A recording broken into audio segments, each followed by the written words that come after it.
السلام علیکم ورحمۃ اللہ وبرکاتہ۔ الحمد للہ وکفى وسلام علی عباده الذین اصطفى، ما بعد فقد قال اللہ تبارک وتعالی فی القرآن المجید والفرقان الحکیم، فاعوذ باللہ من الشیطان الرجیم، بسم اللہ الرحمن الرحیم، ولا تهنوا ولا تحزنوا وانتم العالون ان كنتم مؤمنین۔ صدق اللہ العظیم۔ لائق صدر محترم و معزز مہمانان اعزام اور سامعین کرام، آج کے اس عظیم الشان جلسے میں حالات حاضرہ اور مسلمانوں کی ذمہ داریاں اس عنوان پر لبکشائی کی جرأت کر رہا۔ امید ہے کہ آپ لوگ بغور سماعت فرمائیں۔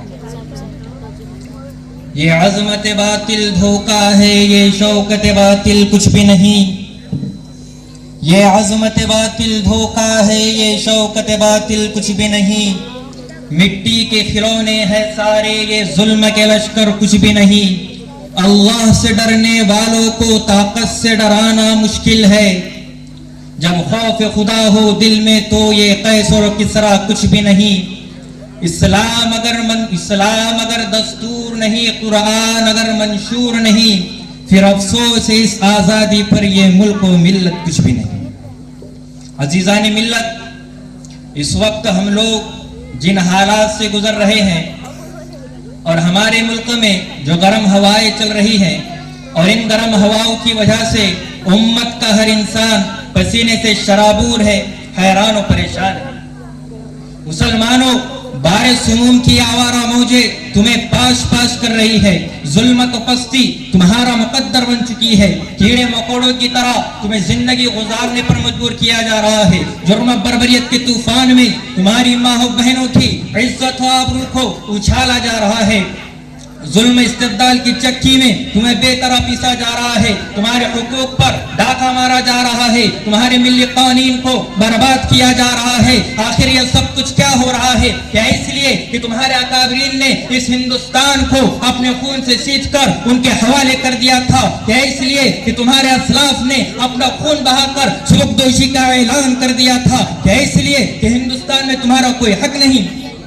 مسلمانوں، اپنے ماضی کو دیکھو، اپنے وقار کو دیکھو، اپنے اسلاف کی تاریخ کو دیکھو، اپنے اکابرین کی قربانیوں کو دیکھو، جہاں پر میں تمہیں کامیاب و کامران تھے۔ مسلمانوں، تمہاری تاریخ بتلاتی ہے کہ تمہارے مقابلے میں کبھی قیصر و کسریٰ آیا تو کبھی شاہ افریقہ آیا، کبھی شاہ اندلس آیا تو کبھی یہود آیا تو کبھی عیسائی آئے، اور تم نے ان تمام کا مقابلہ کر کے کامیابی کے اعلیٰ مدارج طے کیے، لیکن آج ستائے جا رہے ہو، حالات کی چکی میں پستے جا رہے ہو، حالاتوں کی گردشوں میں گھرے جا چکے ہو۔ عزیزان ملت، حالات مسلمانوں کو توڑنے کے لیے نہیں بلکہ مسلمانوں کو جوڑ کر طاقتور بنانے کے لیے آیا کرتے ہیں۔ منافق اور کفار حالات سے گھبرا جاتے ہیں، مسلمان حالات کے سامنے ڈٹ کر کھڑے ہو کر اللہ سے مدد کی فریاد کرتے ہیں۔ زندہ قومیں تدبیر اختیار کرتی ہے اور مردہ قومیں شکایتیں کیا کرتی ہے۔ مسلمانوں، حسد کی راہوں پر نہیں، کمپٹیشن اور مقابلے کی راہوں پر چلنا سیکھو۔ بس دعاؤں سے آپ محنت کرنے والی قوم کا مقابلہ نہیں کر سکتے۔ مقابلہ تو مقابلے سے کرنا ہوگا، دوڑ کا مقابلہ دوڑ سے، پہلوانی کا مقابلہ پہلوانی سے، علم کا مقابلہ علم سے۔ دنیا میں ہر چیز کا مقابلہ اس کے مد مقابل کے فنکار سے ہوتا ہے۔ اگر آپ کو اس دنیا کے اندر عزت و آبرو سے جینا ہے تو آپ کو اللہ کی رضا کے ساتھ ساتھ دنیا کے اسباب پر بھی بہترین صلاحیتیں پیدا کرنی ہوگی۔ جس بچے کو اس کے ماں باپ گود سے نہ اتارے وہ 10 سال بھی چلنا نہیں سیکھتا۔ بعض اپنے بچے کو پہاڑوں سے گراتا ہے تاکہ وہ اڑ کر شکار کرنا سیکھے۔ میری قوم کے لوگوں، یہ حالات اللہ کی طرف سے آئے ہیں ہمیں بہادر بنانے، ہمیں زندہ قوم بنانے کے لیے، تاکہ ہم ہمارے زندہ ہونے کا ثبوت دے سکیں، عزیزان ملت، زندہ قومیں پرواز کرتی ہے اور فریاد بھی صرف اللہ سے کرتی ہے، کسی اور سے نہیں کیا کرتی۔ یاد رکھنا، اگر کبوتر کے پر قطر دیے جائے تو بلی بھی اس کا شکار کر لیا کرتی ہے، اور پر اگر درست ہو تو شیر کی بھی اوقات اسے پکڑنے کی نہیں ہوا کرتی۔ میرے دوستو، پرندے اپنے پروں کے سہارے اڑا کرتے ہیں، مومن اللہ کے فضل و حوصلے کے سہارے چلا کرتا ہے۔ ہندوستانی مسلمانوں نہ کل آپ مایوس تھے نہ آج مایوس ہے، اس لیے کہ مایوس وہ ہوا کرتے ہیں جن کی نگاہیں اللہ کے سامنے اللہ پر نہیں ہوا کرتی۔ لا تقنطوا من رحمت اللہ کی رحمت سے مایوس نہ ہو۔ مسلمانوں، ملکوں کی حکومتیں بدلا کرتی ہے، کائنات کا خدا نہیں بدلا کرتا۔ میرے دوستو، اگر کوئی اپنی بادشاہت کی وجہ سے کامیاب ہوتا تو آج تو یہ ہندوستان کے اوپر بیٹھے ہیں، ہندوستان کے اوپر بیٹھ کر اپنے آپ کو ہٹلر سمجھتے ہیں، بھول جاتے ہیں کہ اللہ نے نمرود کو پوری دنیا کی حکومت اس کے ہاتھ میں سونپی تھی۔ سورج ادھر سے نکلتا ہے، پورب سے لے کر پچھم تک، اتر سے لے کر دکشن تک پورے دنیا کی حکومت تھی، لیکن جب اس کا ظلم بڑھتا گیا، اس کا تشدد بڑھتا گیا، لوگوں کے اوپر اپنے آپ کو کہتا تھا انا ربکم الاعلی، کہ میں اس دھرتی کا رب ذوالجلال ہوں، میں اس دھرتی کا پالنہار ہوں، تو اللہ رب العزت نے دکھلایا کہ یہ تمہاری بھول ہے، یہ تم غلط سوچتے ہو، ایک لنگڑے مچھر کے ذریعے اس کو ہلاک کر دیا۔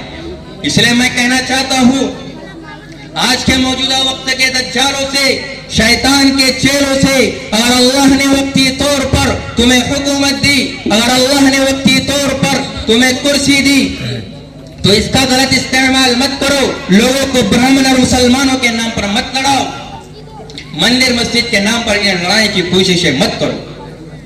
مسلمانوں، اگر تمہیں عزت کی زندگی گزارنا ہے تو باطل کا مقابلہ کرنا ہوگا، اس لیے کہ تمہارے اندر آقا مدنی کا خون ہے، ابو بکر و عمر کا خون ہے، عثمان و علی کا خون ہے، خالد بن ولید کا خون ہے، طارق بن زیاد کا خون ہے۔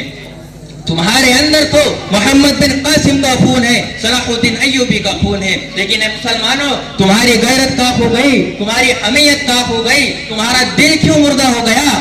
تم تو وہ قوم ہو جس نے قیصر و کسریٰ کی تاریخ بدل ڈالی، جس نے اندلس کی تاریخ بدل ڈالی، جس نے ہندوستان کی تاریخ بدل ڈالی، لیکن آج پستی کی گہرائیوں میں جا گرے ہو، جہالت کے اندھیروں میں سو رہے ہو، معیشت ہو یا تجارت، سیاست ہو یا ملازمت، ہر موڑ پر مسلمان مفلوج و مجبور ہیں، اور مسلم لڑکیاں بڑی سے بڑی ڈگریاں حاصل کر رہی ہیں۔ کل تک جہیز مسلم نوجوان ترقیوں سے کوسوں دور، تعلیم سے کوسوں دور، اگر آپ مسلم نوجوانوں کا جائزہ لے تو کوئی پان ٹپری چلاتا ہوا نظر آتا ہے، تو کوئی بوجھ لاتا ہوا، اور مسلم لڑکیاں بڑی سے بڑی ڈگریاں حاصل کر رہی ہیں۔ کل تک جہیز سب سے بڑی رکاوٹ تھی لڑکیوں کی شادی میں، لیکن اب میچنگ سب سے بڑی رکاوٹ بن چکی ہے۔ پہلے لڑکے اگر خوبصورت نہ بھی ہو تو خوب جہیز کی رشوت دے کر لڑکے کے ماں باپ کو منہ بند کرنا آسان تھا، لیکن اب ہائی ایجوکیشن کی وجہ سے لڑکیوں کی ڈگری کی میچنگ ملنا ناممکن ہو گیا ہے، جس کا نتیجہ یہ ہوتا ہے کہ مہذب گھرانوں کی لڑکیاں کسی نہ کسی طرح سمجھوتا کر لیتی ہے، لیکن جن دماغوں میں فیمنزم، لبرٹی آف وومین کا ضرور اترا جا چکا ہو، وہ اپنے سے بہترین تعلیم یافتہ اور کمائی والے کو دیکھتی ہے، چاہے وہ کوئی سید ہو یا خان ہو، چاہے وہ کوئی شرما ہو یا ریڈی ہو یا سنگھ ہو، اقتدار کی راہ پر چل کر اپنی صلاحیتوں کو اغیار کے ہاتھوں فروخت کر کے اپنے ماتھوں پر بے عزتی کا تلنگ لگا کر فخر محسوس کرتی ہے۔ اس کو کلچرل اسیمیلیشن کہتے ہیں۔ اس میں غالب کلچر کمزور کلچر کو اپنے اندر ضم کر لیتا ہے۔ مغلوں کے طاقتور کلچر میں راجپوت شہزادیاں ضم ہو جاتی تھی، انگریزوں کے زمانے میں نواب و رئیسوں کے کلچر کو انگریز عورتیں اپنا لیتی تھی اور نواب و رئیسوں سے شادی کر لیا کرتی تھی۔ اب ہندوستان کے اندر جس تیزی کے ساتھ مسلم لڑکیاں اس انجذاب کے اندر مبتلا ہے، آئندہ یہ سلسلہ 5-10 سالوں میں خطرے کے نشان سے اس قدر اوپر اٹھ چکا ہوگا کہ آج جو لوگ غیرت مندی سے سوچ کر رنجیدہ ہے، رفتہ رفتہ یہ بھی پتھر ضمیر پہ ہو جائے گا۔ آج بھی وقت ہے، جو کچھ حالات آج ہے فاسسٹوں کی ایک مکمل منصوبہ بندی کا نتیجہ ہے۔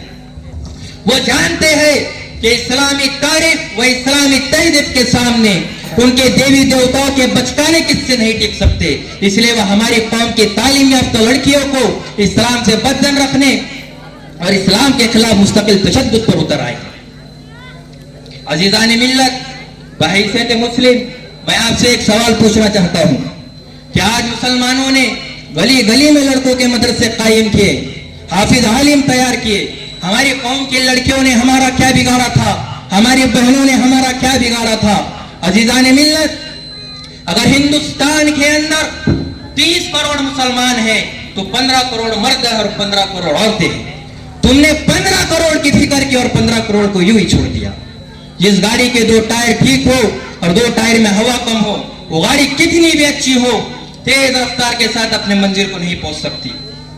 آج آپ نے گلی گلی میں مدرسے قائم کیے, لیکن اپنے بیٹوں کے تعلیم کے نظام کا انتظام نہ کیا. ہماری قوم کی لڑکیوں کو بھی ڈاکٹر بننا ہے, ترقیوں کے راہوں پر گامزن ہونا ہے. اب آپ بتائیے کہ قوم کی لڑکیاں کہاں جائے پڑھنے کے لیے؟ اگر یہ کہا جائے کہ لڑکیوں کو کانوینٹ میں مت ڈالو, تو کیا آپ کے پاس کوئی ایسا ادارہ ہے جس سے آپ یہ کہہ سکے کہ ہمارے ادارے میں آ جاؤ؟ اس لیے کہ آپ نے لڑکیوں کو پڑھنے پڑھانے کے قابل ہی نہیں سمجھا. عزیزان ملت, کیوں توجہ نہیں دی آپ لوگوں نے کہ قوم کی لڑکیاں کہاں جا کر پڑھیں گی؟ پیاس ہوتی ہے, اگر صاف پانی نہ ملے تو لوگ گندے پانی سے اپنی پیاس کو بجھائیں گے. مجبور ہو کر ہماری قوم کی لڑکیاں دوسروں کے کالج میں گئی, کانوینٹ میں گئی, ان سے ان کا حجاب چھین لیا گیا اور اسکرٹ پہننے پر مجبور کیا گیا, جس کے حالات آج آپ کے سامنے ہیں. پھر بھی مسلمان غفلت کی نیند میں سو رہے ہیں. مسلمانوں, ہوش میں آ جاؤ. اگر اب بھی تم ہوش میں نہ آئے تو تمہارا وجود مٹا دیا جائے گا. جب سر میں ہوائے طاعت تھی سرسبز شجر امید کا تھا, جب سر میں ہوائے طاعت تھی سرسبز شجر امید کا تھا, جب سر عصیاں چلنے لگی اس پیڑ نے پھلنا چھوڑ دیا. اللہ کی راہ بھی ہے کھلی, آثار و نشاں سب قائم ہے, اللہ کے بندوں نے لیکن اس راہ پہ چلنا چھوڑ دیا. اسی پر میں اپنی تقریر کو ختم کرتا ہوں. وما علینا الا البلاغ.